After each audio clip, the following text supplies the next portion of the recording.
8 choses que tu dois enlever de ta chambre immédiatement parce que ça t'attire la pauvreté.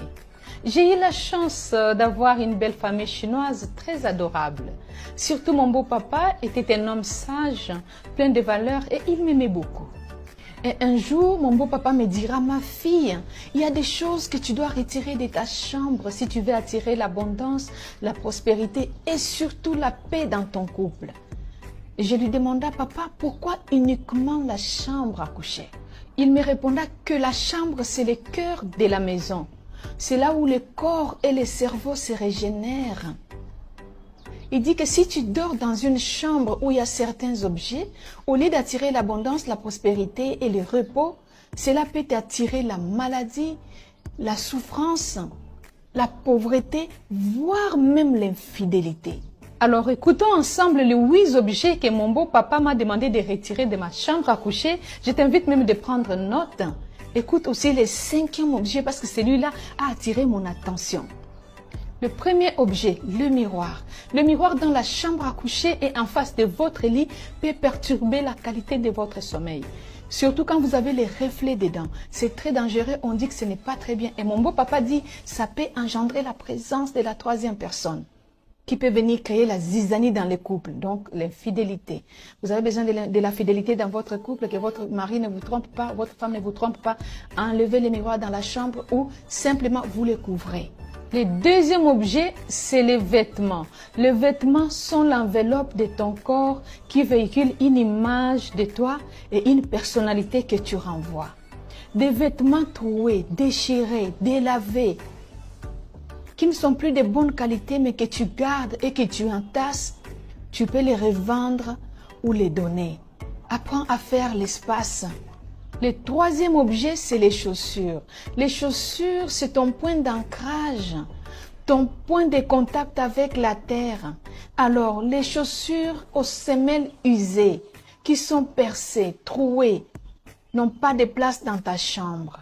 Le 4e point, c'est la décoration. Il faut absolument retirer les peintures murales aux couleurs fortes et agressives. Les papiers peints agressifs et les lumières trop fortes. Privilégiez les couleurs douces. Le 5e objet, c'est des effets qui sont sur ou dans les meubles de ta chambre. Essaye un peu d'inspecter, de vérifier. Tu trouveras que d'autres sont même des poubelles. Dégage tout ce qui est comme papier, tous les désordres qui sont dans les tiroirs ou dans les tables de nuit. Table de chevet, regardez un peu, sortez toutes ces affaires-là, parce que tu trouveras même des photos des ex là-dedans. Dégage-les. Ne garde pas dans ta chambre des draps de mauvaise qualité, des couettes, parce que c'est de ça que tu t'enveloppes, tu enveloppes ton corps et ton esprit. Dégage aussi un mauvais matelas de ta chambre. Ne les garde pas, parce que l'image même de ton lit, c'est ton image que tu envoies de toi-même. 6. Les objets électroniques, les jeux magnétiques, les téléphones, surtout la télé. La télé doit être dégagée de la chambre parce que les études ont prouvé cela, que ça a un très mauvais impact sur notre cerveau, surtout lorsque nous dormons. 7e objet, les photos. C'est bien de garder les souvenirs, mais tu dois être honnête avec toi-même. Pose-toi la question de savoir est-ce que c'est bien de ramener à ton esprit ton passé douloureux? Est-ce que c'est bien de dormir avec autant de nostalgie? Autant de douleurs, avec tant d'émotions? Si la réponse est non, alors range la photo calmement dans une boîte et garde-la au salon. Tu peux la voir à tout moment quand tu en auras besoin. Le 8e point, c'est le désordre. Pour ceux qui sont chrétiens comme moi, nous le savons tous, le Saint-Esprit n'aime pas la saleté. Le Saint-Esprit aime un environnement propre et sain.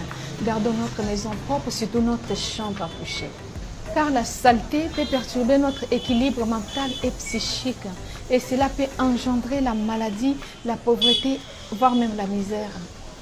Merci de me laisser un cœur. Et moi, je t'envoie beaucoup d'amour. Ciao, ciao.